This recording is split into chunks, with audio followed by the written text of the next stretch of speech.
और इस बीच एक बड़ी जानकारी से सबसे पहले आपको रूबरू करवा देते हैं। बड़ी जानकारी आपको दे दें कि पूर्व सीएम वीरभद्र का निधन हो चुका है। हिमाचल के पूर्व सीएम रहे हैं वीरभद्र सिंह, जिनका निधन हुआ आज सुबह 3:40 पर उन्होंने अंतिम सांस ली है। तो काफी समय से बीमार चल रहे थे वीरभद्र सिंह और अब शिमला के आईजीएमसी अस्पताल में 8 दिनों से उनका इलाज किया जा रहा था। डॉक्टर्स की एक बड़ी टीम उनके तबियत पर निगरानी बनाई हुई थी। 6 बार हिमाचल के सीएम भी रह चुके हैं वीरभद्र सिंह, जिनका निधन हो चुका है। तो ये बड़ी जानकारी आपको इस वक्त दे रहे हैं और वीरभद्र सिंह को हर कोई जानता है, लेकिन आज इस खबर से हर कोई बेहद दुखद है और राजनीतिक क्षेत्र में भी शोक की लहर सी दौड़ गई है। तो ये आपको जानकारी दे दे कि 87 साल की उम्र बताई जा रही थी जब उनका निधन हुआ। लंबे समय से बीमार चल रहे थे पूर्व सीएम वीरभद्र सिंह। लंबे समय से उनका इलाज भी चल रहा था, जबकि कोरोना को मात देकर के 2 बार वो ठीक भी हो चुके थे, लेकिन फिर अचानक उनकी तबीयत बिगड़ी, जिसके बाद से उन्हें अस्पताल में भर्ती कराया गया और काफी समय से बीमार चल रहे थे, जिसकी वजह से दिल का दौरा उन्हें पड़ा और आज सुबह 3:40 पर उन्होंने अंतिम सांस ली और दुनिया को हमेशा हमेशा के लिए अलविदा कह दिया। तो हिमाचल प्रदेश के पूर्व मुख्यमंत्री और कांग्रेस नेता वीरभद्र सिंह का 87 साल की उम्र में निधन हुआ। और इस पर अधिक जानकारी के साथ शिमला से संवाददाता उमेश हमारे साथ जुड़ चुके हैं। उमेश, जानकारी चाहेंगे आपसे कि ये बेहद दुखद खबर मिली है, 3:40 पर वीरभद्र सिंह का निधन हुआ। क्या कुछ जानकारी मिल पा रही है?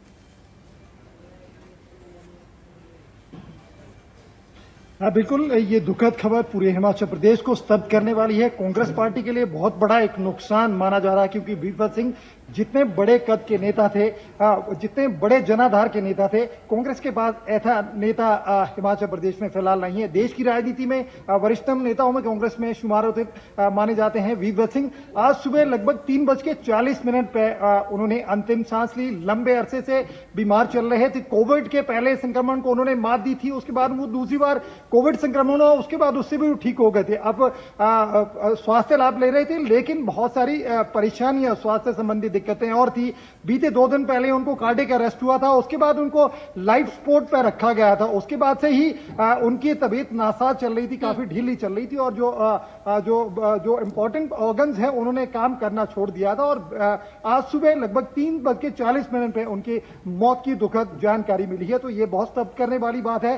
हिमाचल प्रदेश में 6 बार मुख्यमंत्री रहे और 5 बार केंद्र में सांसद रहे हैं, मंत्री रहे हैं। बहुत बड़ा राजनीतिक तजुर्बा उनका था, बहुत बड़े कद के नेता थे, बहुत बड़ा जनाधार उनका हिमाचल प्रदेश में नहीं देश भर में उनके चाहने वाले थे। उनको केवल कांग्रेस के लोग ही नहीं, बल्कि विपक्ष के लोग भी उनकी जो काम करने का तरीका था और जो लोगों के उनके लिए जो सोच थी, उसके लिए वीरभद्र सिंह हमेशा याद किए जाते रहेंगे। लेकिन अभी उनका दुखद निधन हुआ है, क्योंकि ज्यादा लोगों को भी जानकारी नहीं मिल पाई। हम लोगों के माध्यम से लोगों को जानकारी मिलेगी। उसके बाद आगे की क्या जो कदम रहेगा, कहां उनका अंतिम संस्कार किया जाएगा, कैसे उनकी अंत्येष्टि की जाएगी, कहां की जाएगी, इसको लेकर भी निर्णय होना, क्योंकि वो रामपुर बुशहर। चलिए ठीक है उमेश, आपसे एक और सवाल का जवाब लेना चाहेंगे। जिस तरीके से ये दुख भरी खबर सामने आई, इस बात की जानकारी सबसे पहले कैसे मिली? किस डॉक्टर ने इस बात की पुष्टि की कि उनका निधन हो चुका है और क्या परिवार वालों को इस बात की जानकारी दे दी गई है? क्या वो